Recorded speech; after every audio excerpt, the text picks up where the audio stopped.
श्रियकान्ताय कल्याणनिधये निधयेऽर्तिनाम् श्रीवेङ्कटनिवासाय श्रीनिवासाय मङ्गलम्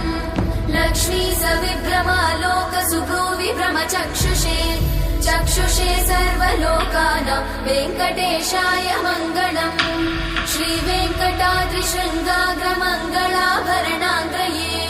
मङ्गलानां निवासाय श्रीनिवासाय मङ्गलम् सर्वावयव सौन्दर्य सम्पदा सर्वचेतसां सदा सम्मोहनायास्तु वेङ्कटेशाय मङ्गलम्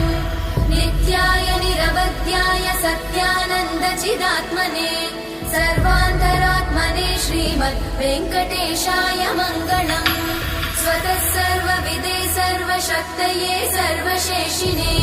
सुलभाय सुशीलाय वेङ्कटेशाय मङ्गलम्।